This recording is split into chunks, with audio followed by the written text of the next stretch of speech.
السلام علیکم. ان الحمد للہ نحمده ونستعینه ونستغفره ونعوذ باللہ من شرور انفسنا ومن سیئات اعمالنا. من يهده الله فلا مضل له ومن يضلله فلا هادي له. واشهد ان لا اله الا الله وحده لا شريك له واشهد ان محمدا عبده ورسوله. اما بعد فان خير الحديث كتاب الله وخير الهدي هدي محمد صلى الله عليه وسلم وشر الامور محدثاتها وكل محدثة بدعة وكل بدعة ضلالة وكل ضلالة في النار. فاعوذ بالله من الشيطان الرجيم. بسم الله الرحمن الرحيم. أولم ير الذين كفروا أن السماوات والأرض كانتا رتقا ففتقناهما وجعلنا من الماء كل شيء حي أفلا يؤمنون. وقال تعالى في موضع آخر وهو الذي خلق السماوات والأرض في 6 أيام وكان عرشه على الماء ليبلوكم أيكم أحسن عملا.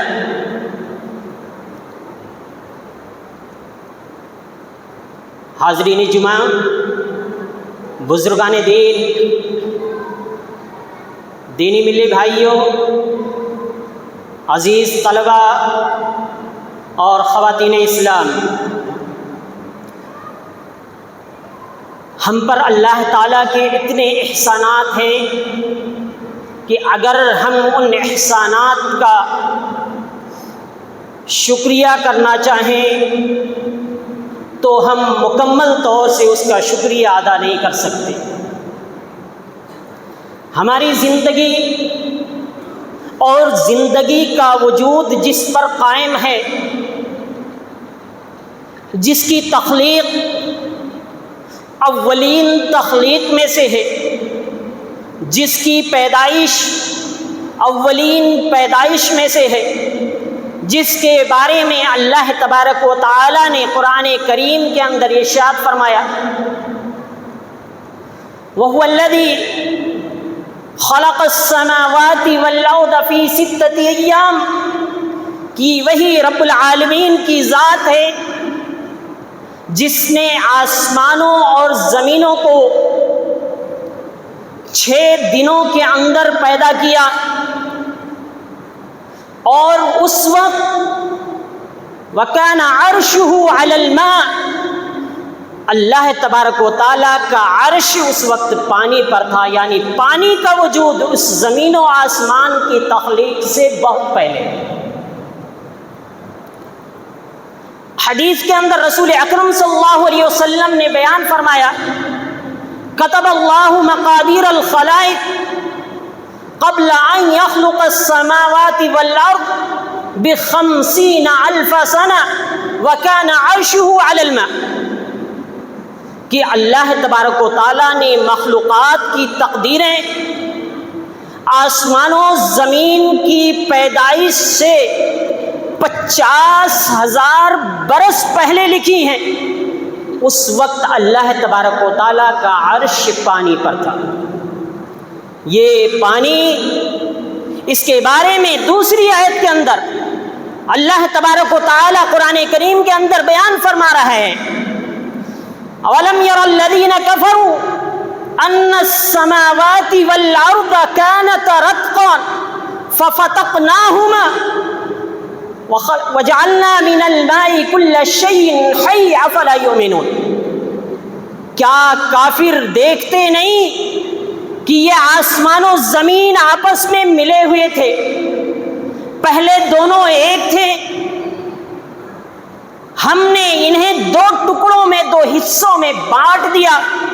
جسے بعد میں دنیا نے بگ بینگ کی تھیوری کے نام سے پیش کیا ہے.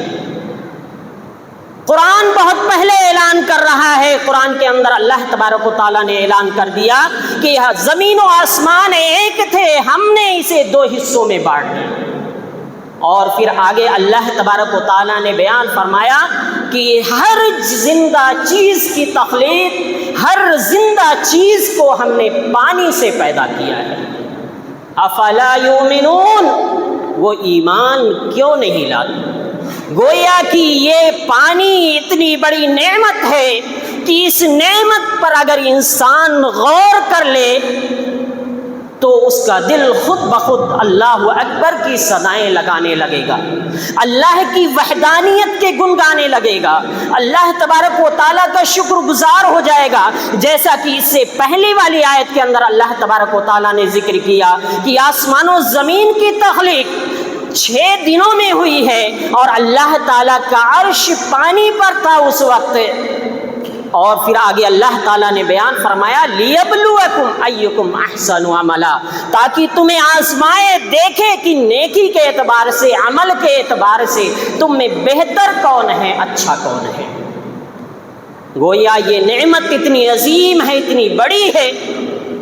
کہ اگر انسان اللہ تعالیٰ کی اس عظیم نعمت پر غور کر لے اور سوچ لے تو اس کے ایمان کے لیے کافی ہے، کسی اور پہ غور کرنے کی ضرورت نہیں پڑے گی۔ یہ عظیم نعمت اللہ تبارک و تعالی جب ایک بندہ کفر و انکار کے راستے پر چلتا ہے، ناشکری کے راستے پر چلتا ہے، اللہ تبارک و تعالیٰ کی نافرمانی کے راستے پر چلتا ہے، اس عظیم نعمت کو اللہ تبارک و تعالیٰ عذاب کی شکل میں بدل دیتا ہے۔ نوح علیہ السلام کی قوم نے جب نافرمانی کی، اللہ تبارک و تعالیٰ نے ایسا سیلاب بھیجا، ایسا طوفان پانی کا بھیجا کہ نوح علیہ السلام کا بیٹا بھی جب اس کو بلایا کہ آ جاؤ کشتی میں سوار ہو جاؤ، کوئی بچنے والا نہیں ہے، اللہ کا حکم ہے، یہ طوفان کوئی عام طوفان نہیں ہے۔ قال ساوی الی جبل یعصمنی من الماء، کہا میں پہاڑ پر کا سہارا لوں گا، پہاڑ پہ چڑھ جاؤں گا، وہ مجھے پانی سے بچا لے گا۔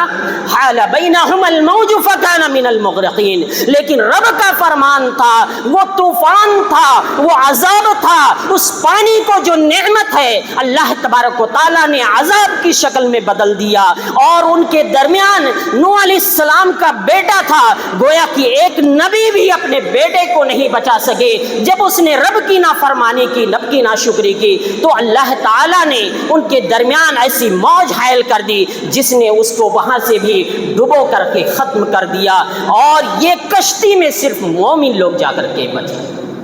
فرعون نے شرکشی کی، اللہ تبارک و تعالیٰ نے اسے بھی دریا کے اندر ڈبو کر پانی کے ذریعہ پانی کو اس کے لیے عذاب بنا دیا۔ اور یہی پانی خود ہمارے لیے 2004 میں دسمبر کے اندر اللہ تبارک و تعالیٰ نے طوفان نوح کی طرح سے سونامی بھیج کر کے ہماری بدعمالیوں کی سزا دی، جسے ہم نے اور آپ نے مشاہدہ کیا کہ سونامی آئی اور اتنی اونچی لہریں آئیں کہ پل بھر میں سب کچھ خاک ہو گیا، جیتے جاگتے لوگ ہلاک اور تباہ و برباد ہو گئے۔ یہ نعمت ہے، لیکن جب تک ہم رب کی ناشکری نہیں کریں گے، یہ نعمت ہے جب تک ہم رب کی نافرمانی نہیں کریں گے، لیکن اگر ہم رب کی نافرمانی پہ آئیں گے تو اللہ تعالیٰ اسی طریقے سے جیسے فرعون کو سزا دی، جیسے قوم نوح کو سزا دی، جیسے سونامی کی شکل میں طوفان آیا، اسی طریقے سے طوفانوں کے ذریعہ اللہ تبارک و تعالیٰ ہمارے جرم کی سزا ہمیں دیتا رہے گا۔ ہمارے گناہوں کی وجہ سے اللہ تبارک و تعالیٰ کبھی تو سیلاب بھیجتا ہے اور کبھی بارش کو روک لیتا ہے۔ رسول اکرم صلی اللہ علیہ وسلم نے حدیث کے اندر بیان فرمایا،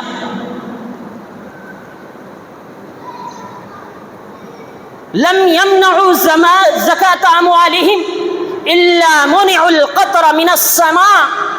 کہ جب بھی کوئی قوم اپنی زکوٰۃ کو روک لیتی ہے، اللہ کا جو حق ہے غریبوں مسکینوں کا، اس زکوٰۃ کو نہیں دیتی ہے، تو اللہ تبارک و تعالیٰ آسمان سے بارش کو بھی روک لیتا ہے۔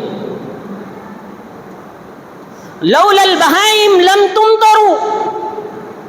اور اگر یہ چوپائے نہ ہوتے تو تم پر بارش نازل نہیں کی جاتی۔ تو ہماری بدعمالیوں کی وجہ سے، ہمارے جرائم کی وجہ سے، ہمارے گناہوں کی وجہ سے یہ اللہ تبارک و تعالیٰ اس نعمت کو ہمارے لیے عذاب کی شکل میں بنا دیتا ہے، اور کبھی خشک سالی کی شکل میں اللہ تبارک و تعالیٰ تباہی و بربادی لاتا ہے۔ یہ عظیم نعمت ہمارے لیے زندگی ہے، ایسی زندگی جس کے بارے میں، جس کے بغیر زندگی کا تصور محال ہے، ممکن نہیں ہے، چاہے انسان ہو، چاہے حیوان ہو، چاہے پرندے ہوں، چاہے پیڑ پودے ہوں، یہ ساری کی ساری چیزیں اس کے بغیر نہیں جی سکتی ہیں، ان کے بغیر ان کو زندگی اور قرار حاصل نہیں ہے۔ اسی لیے اللہ تبارک و تعالیٰ نے فرمایا کہ ہم نے ہر چیز کو، ہر جاندار چیز کو پانی سے پیدا کیا ہے۔ ہمارے بارے میں قرآن کریم کے اندر فرمایا الم نخلقکم من ماء مہین، کیا ہم نے تمہیں حقیر پانی سے پیدا نہیں کیا ہے؟ خلق من ماء دافق، اچھلتے ہوئے پانی سے پیدا کیا گیا ہے۔ ہمیں اللہ تبارک و تعالیٰ نے پانی سے پیدا کیا۔ ہمارے جسم کا اکثر حصہ پانی ہے، ہمارے خون کا اکثر حصہ پانی ہے۔ ہمارے جسم کے اندر پانی کی کمی ہو جائے تو ڈی ہائیڈریشن اور طرح طرح کی بیماریاں ہمارے اندر آتی ہے، اور ہم بیماریوں کا شکار ہو کر لوگ ہلاک ہونا شروع ہو جاتے ہیں۔ یہ پانی عظیم نعمت ہے، اس کی ہمیں قدر کرنی چاہیے۔ ذرا سوچیں اور غور کریں، اگر پانی نہ ہوتا، جب تک پانی نہیں تھا تب تک اللہ تبارک و تعالیٰ کا وہ مقدس گھر جسے ابراہیم علیہ السلام نے تعمیر کیا غیر آباد تھا، لیکن جب اسماعیل علیہ السلام پیاس کے لیے تڑپے اور ماں ہاجر نے صفا اور مروہ کے درمیان تڑپ کر کے بیٹے کے پیاس کے لیے ممتا میں چکر لگائے، طواف کیے پانی کے تلاش میں، رب کو یہ ادا بڑی پسند آئی، اور آپ کے پیروں تلے سے وہاں اس زمین سے زمزم کا پانی، زمزم کو جاری کر دیا۔ آج تک وہ پانی ہمارے پاس موجود ہے، دستیاب ہوتا رہتا ہے۔ اس سے پہلے کوئی آبادی نہیں تھی، لیکن جب وہ پانی آیا اس کے بعد سے آبادی بڑھتی گئی، اور اس مقدس گھر کو اللہ تبارک و تعالیٰ نے آباد کر دیا۔ واد غیر ذی زرع کے لفظ قرآن میں استعمال کیا گیا ہے۔ نہ تو کھیتی ہو سکتی تھی وہاں پر، نہ پرندے نظر آتے تھے، نہ انسان نظر آتے تھے، وہاں پر کوئی رہتا نہیں تھا، لیکن جب رہنا شروع کیا، جبکہ زمزم کا پانی وہاں پر آ گیا، گویا کہ یہ آبادی، اس کا تصور پانی کے بغیر ممکن ہی نہیں ہے۔ یہ اتنی عظیم نعمت ہے۔ اللہ تبارک و تعالیٰ نے کفر و اسلام کی جو پہلی جنگ ہوئی، جو غزوہ بدر کے نام سے جانی جاتی ہے، مسلمانوں کے دلوں کو، ایمان والوں کے دلوں کو، صحابہ کرام کے دلوں کو مضبوط کرنے کے لیے، ان کے دلوں سے شیطان کی وساوس کو نکالنے کے لیے، ان کے قدموں کو مضبوط کرنے کے لیے غزوہ بدر سے پہلے عین موقع پر بارش نازل کی۔ وَيُثَبِّتَ بِهِ الْأَقْدَامَ، قرآن کریم کے الفاظ ہیں کہ اس کے ذریعہ اللہ تبارک و تعالیٰ نے بارش نازل کی تاکہ تمہیں امن، چین، سکون ملے، تمہارے دلوں کی کدورت دور ہو جائے، شیطانی وساوس دور ہو جائے، شیطان کا غلبہ دور ہو جائے، اور تمہارے قدموں کو مضبوطی ملے، تمہارے قدموں کو جما دے، تمہارے دلوں کو مضبوط کر دے۔ کیونکہ وہ ریتیلی زمین تھی، اس میں جانوروں کے پاؤں دھنستے تھے، لہذا اللہ تعالیٰ نے جب بارش نازل کر دی، وہ ریتیلی زمین جم گئی اور اس پر جانوروں کے لیے چلنا آسان ہو گیا، اس پر چل کر کے کافروں سے لڑنا آسان ہو گیا۔ یہ اللہ تبارک و تعالیٰ نے مومنوں کی مدد کی اس بارش کے ذریعہ، اس پانی کے ذریعہ۔ جہاں فرشتوں کے ذریعہ مدد کی تھی، وہیں پر پانی کے ذریعہ بھی مدد کی تھی۔ یہ پانی نعمت ہے، ہمیں اس نعمت کی قدر کرنی چاہیے۔ یہ اتنی عظیم نعمت ہے کہ ہماری کوئی بھی عبادت اس سے خالی نہیں ہے۔ وَإِذَا قُمْتُمْ إِلَى الصَّلَاةِ فَاغْسِلُوا وُجُوهَكُمْ وَأَيْدِيَكُمْ إِلَى الْمَرَافِقِ وَامْسَحُوا بِرُؤُوسِكُمْ وَأَرْجُلَكُمْ إِلَى الْكَعْبَيْنِ، کہ جب تم صلاۃ کے لیے کھڑے ہو تو اس کے وقت اللہ تبارک و تعالیٰ نے ہمیں وضو کرنے کا حکم دیا ہے۔ بغیر وضو کے ہم صلاۃ ادا نہیں کر سکتے، بغیر طہارت کے ہم صلاۃ بات ادا نہیں کر سکتے ہیں، بغیر پانی کے ہم جی نہیں سکتے ہیں، یہاں تک کہ اس پانی کے بغیر ہماری زندگی ممکن نہیں ہے۔ یہ اتنی عظیم نعمت ہے۔ جب یہ اتنی عظیم نعمت ہے تو کیا اللہ تبارک و تعالیٰ اس عظیم نعمت کو عام نہیں کرتا؟ اس لیے فرمایا ثلاث لا یمنعنا الماء والکلب والنار، تین چیزیں ایسی ہیں جن میں کسی کو روکا نہیں جائے گا، جن کے استعمال سے کسی کو روکا نہیں جا سکتا ہے۔ ان میں سے پہلی چیز پانی ہے، دوسری گھاس ہے، تیسری آگ ہے جو جلانے اور کھانا پکانے کے لیے ہم استعمال کرتے ہیں، اور چارہ جو ہم جانوروں کے لیے استعمال کرتے ہیں۔ یعنی یہ پانی سب کے لیے ہے اور سب کو استعمال کرنے کی اجازت ہے، بلکہ زبردستی اگر کوئی روکتا ہے ایسے پانی کو، اللہ تبارک و تعالیٰ کی اس پر لعنت ہے۔ قیامت کے دن ایسے لوگوں سے اللہ تبارک و تعالیٰ بات نہیں کرے گا، غصے میں ناراضگی جتائے گا کہ اس نے پانی کو روکا، کسی مسافر سے اس کو پینے نہیں دیا۔ یہ عظیم نعمت اللہ تبارک و تعالیٰ کی ہے، ہمیں اس عظیم نعمت کی قدر کرنی چاہیے۔ یہ نعمت اتنی عظیم ہو اور اللہ تعالیٰ کی احکامات نہ ہو، یہ ناممکن تھا۔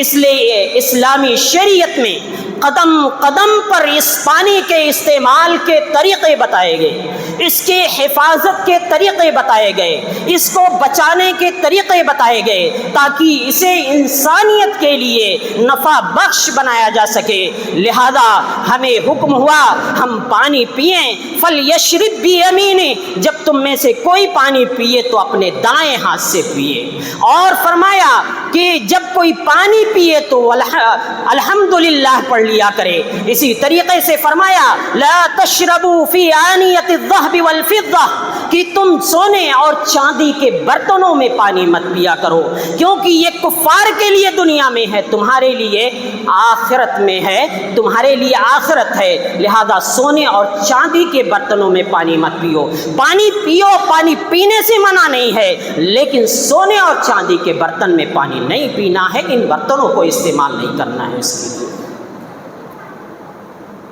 اسی طریقے سے اللہ تبارک و تعالیٰ نے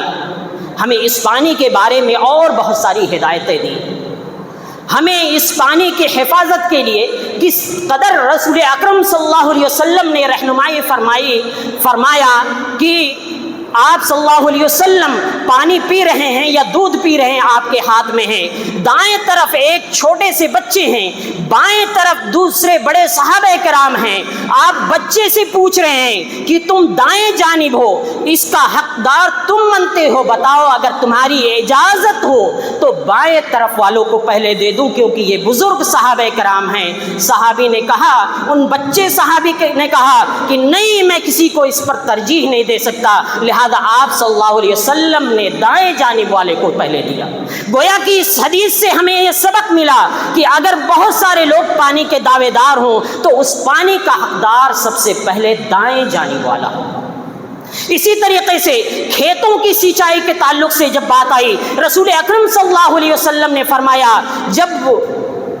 فرمایا کہ ایسی زمین ہو جہاں پر سینچائی کا مسئلہ آتا ہو تو سب سے پہلے اس پانی سے جو نہر سے بہ کر کے آ رہا ہے اس سینچائی کا حقدار اونچی زمین والا ہے، پھر اس سے جو نیچی زمین ہو، پھر اس سے جو نیچی زمین ہو، کیونکہ اونچی زمین پر پانی جلدی نہیں رکتا ہے، اس لیے وہ زیادہ حقدار ہے، اس کے بعد نیچی زمین والا، اس کے بعد اس سے نیچی زمین والا۔ یہ قدم قدم پر احکامات رسول اکرم صلی اللہ علیہ وسلم نے جاری کیے ہیں، اسلامی شریعت نے جاری کیے ہیں پانی کے استعمال کے۔ اور یہی نہیں بلکہ پانی کے استعمال میں رسول اکرم صلی اللہ علیہ وسلم نے کس قدر احتیاط برتا۔ رسول اکرم صحابی ایک رسول فرماتے ہیں کہ رسول اکرم صلی اللہ علیہ وسلم کان یغتسل بالصاع الی 5 امداد، کہ آپ صلی اللہ علیہ وسلم ایک سا پانی میں یا اس سے زیادہ 5 مد تک کے پانی میں غسل کر لیا کرتے تھے، ایک سا جو تقریباً 2.5 کلو گرام کے برابر ہوتا ہے، 5 مد، ایک مد جو ہوتا ہے تقریباً 600 گرام کا ہوتا ہے۔ تو گویا کہ آپ صلی اللہ علیہ وسلم کا جو غسل ہوا کرتا تھا،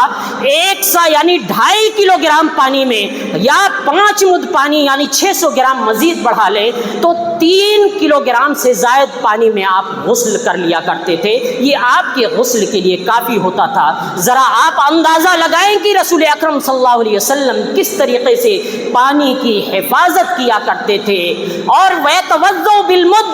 اور فرمایا کہ 1 مد پانی میں یعنی 600 گرام پانی تک میں آپ وضو کر لیا کرتے تھے۔ ذرا ہم سوچیں، اپنے حالات کے بارے میں غور کریں، اپنے معاشرے کے اندر جو ہم امور انجام دیتے ہیں،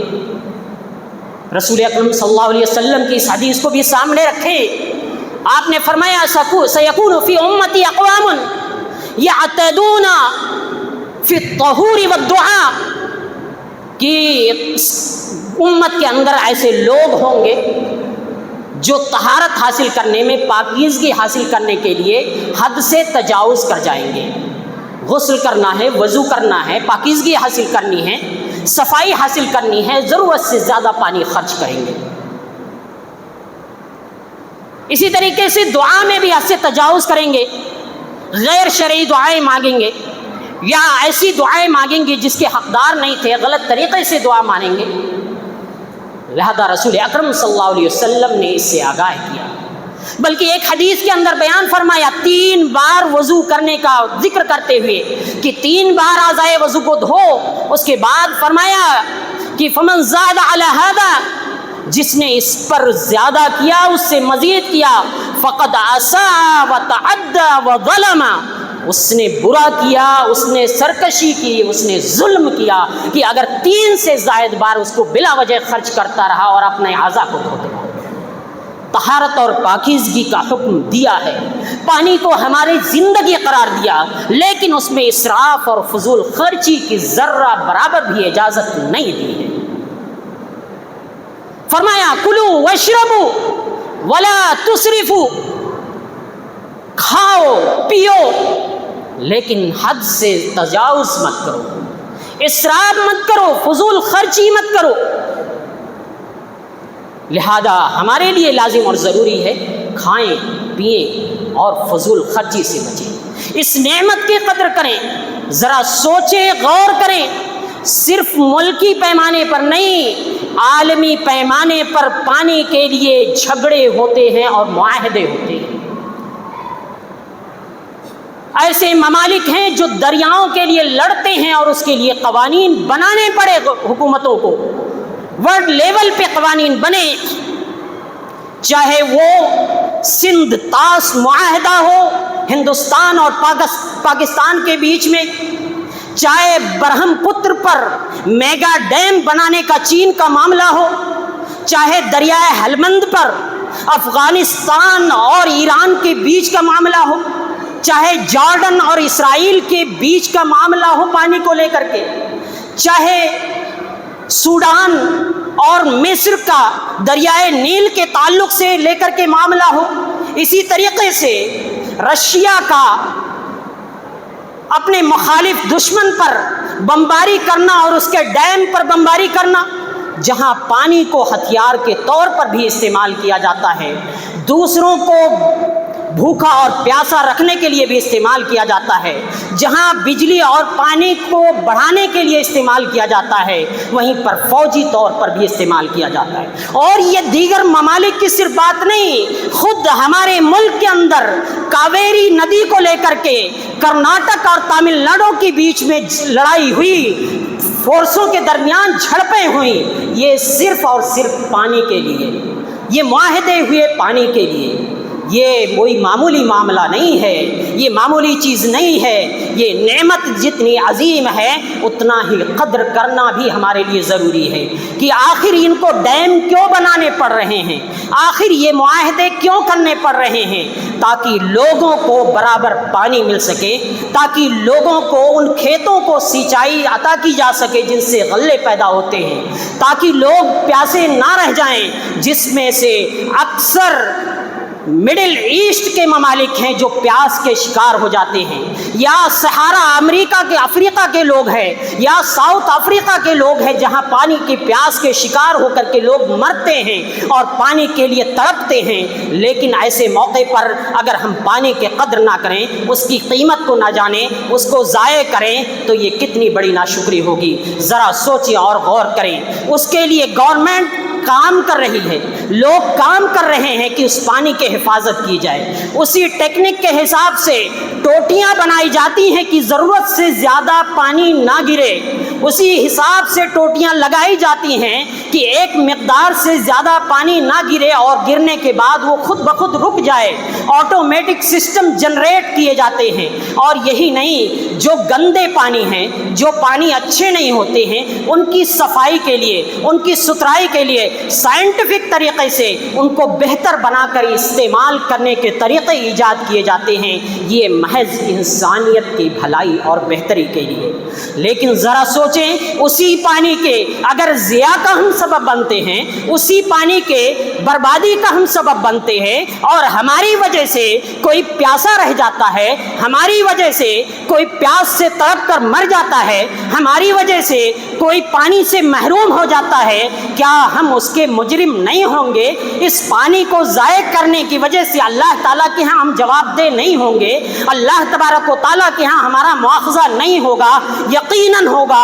ضرور ہوگا، کیونکہ ہم اس کے ذمہ دار ہیں۔ رسول اکرم صلی اللہ علیہ وسلم نے بیان فرمایا، اللہ تبارک و تعالیٰ قیامت کے موقع پر کہے گا بندے سے، میں نے تجھ سے پانی طلب کیا تھا، تو نے مجھے پلایا نہیں تھا۔ بندہ کہے گا، اے رب، میں تجھے کیسے پانی پلا دیتا؟ وانت رب العالمین، تو سارے جہان والوں کا رب ہے، بھلا بتا میں تجھے کیسے پانی پلاتا؟ کہے گا اللہ تعالیٰ، میرا فلاں بندہ پیاسا تھا، اسے پانی کی ضرورت تھی، تو نے اسے پانی نہیں پلایا۔ اگر تو نے اسے پانی پلایا ہوتا تو اسے میرے پاس پاتا، اس کا بدلہ میرے پاس ملتا۔ ذرا سوچئے، اگر ہم نے کسی کو پانی نہیں پلایا ہے تو یہ وعید ہے، اللہ تبارک و تعالیٰ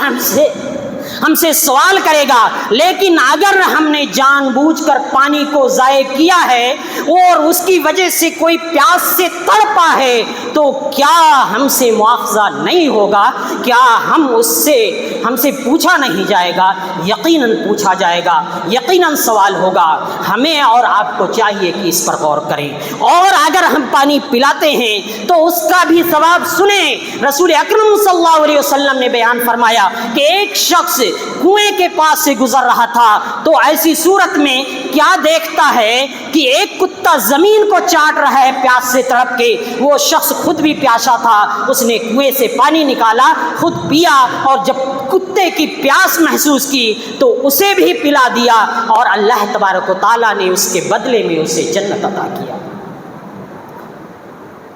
تو یہ ہے ہمارا ثواب اگر ہم اس کی قدر کرتے ہیں۔ ناشکری کرتے ہیں تو اس کا عذاب ہے، اور اس ناشکری سے صرف ناشکری ہی نہیں بلکہ پانی کو خراب کرنے اور ضائع کرنے کی جو بھی اسباب ہوں، شریعت نے ان سارے اسباب سے منع فرمایا لا یغتسل احدکم فی الماء الدائم الذی لا یجری من الجنب، کہ تم میں سے کوئی شخص غسل جنابت ایسے پانی میں نہ کرے جو ٹھہرا ہوا ہو، اور اس کے اندر غسل جنابت کرنے سے منع فرمایا۔ لا یبولن احدکم فی الماء الدائم الذی لا یجری، تم میں سے کوئی بھی شخص ٹھہرے ہوئے پانی میں پیشاب نہ کرے۔ ثم یغتسل منہ وفی روایت یغتسل فیہ، کہ تم میں سے نہ تو اس سے پانی نکال کے غسل کرے، نہ ہی اس میں داخل ہو کر کے غسل کرے۔ ہر طرح سے اس پانی کو گدلا کرنے سے، اس کو غلط کرنے سے، اس کو خراب کرنے سے منع فرما دیا۔ اور پانی کی حفاظت تو یہاں تک کی فرمایا اذا وقع الذباب فی شراب احدکم فلیغمسوا ثم لینزعه فإن فی احد جناحیہ داء وفی آخر شفاء۔ وَإِنَّهُ يَتَّقِي بِجَنَاحِهِ الَّذِي فِيهِ الدَّاءُ کہ جب تم میں سے کسی کے پینے کی چیز میں کوئی مکھی گر جائے تو اس مکھی کو ڈائریکٹ نکال کے نہ پھینکے، بلکہ اس کو پہلے ڈبو دے، اس کے بعد اس کو نکال کے پھینکے، اس کے بعد استعمال کرے۔ ایسا کیوں؟ اس میں ایک آپ صلی اللہ علیہ وسلم نے میڈیکل کے اعتبار سے ایک عجیب چیز بتائی، فرمایا کیونکہ اس کے ایک بازو میں بیماری ہوتی ہے اور دوسرے بازو میں شفا اللہ تعالیٰ نے رکھا ہے، اس کا اینٹی ڈوٹ رکھا ہے، اور جب مکھی گرنے لگتی ہے تو اس بازو کو نیچے کرتی ہے، اس سے بچنے کی کوشش کرتی ہے جس میں بیماری ہوتی ہے، لہذا جب اس کو ڈبو دو گے تو اس کا اینٹی ڈوٹ بھی اس میں چلا جائے گا، وہ پانی پینے کے لائق ہوگا، گویا کہ وہ پانی ضائع نہیں ہوگا، اس پانی کو ضائع ہونے سے بچا لو گے۔ تو یہ رسول اکرم صلی اللہ علیہ وسلم کی تعلیمات ہے، اور ہمارا طرز عمل کیا ہونا چاہیے؟ فیصلہ ہمیں کرنا ہے، جواب اللہ تعالیٰ کے ہاں ہمیں دینا ہے، لہذا ہمیں اور آپ کو چاہیے کہ ہم اللہ تبارک و تعالیٰ کی تعلیمات اور رسول اکرم صلی اللہ علیہ وسلم کی تعلیمات کو سامنے رکھتے ہوئے اس عظیم نعمت کے قدر کریں، اس کو صحیح ڈھنگ سے استعمال کریں، ضرورت کے مطابق استعمال کریں، بلا ضرورت اس کو خرچ نہ کریں، اور جہاں بھی بلا ضرورت خرچ ہو رہا ہے لوگوں کو سمجھائیں۔ اللہ تبارک و تعالیٰ سے دعا ہے کہ الہ العالمین تو ہم سب کو اس بات کی توفیق عطا فرما، اور ہم کو جب تک زندہ رکھ دین اسلام پر، جب بھی ہمارا خاتمہ ہو ایمان کی حالت میں ہو، آمین۔ وآخر دعوانا الحمدللہ رب العالمین۔ بارک اللہ لنا ولکم فی القرآن العظیم ونفعنی وإیاکم بالآیات والذکر الحکیم، انہ تعالی جواد کریم ملک رؤوف رحیم۔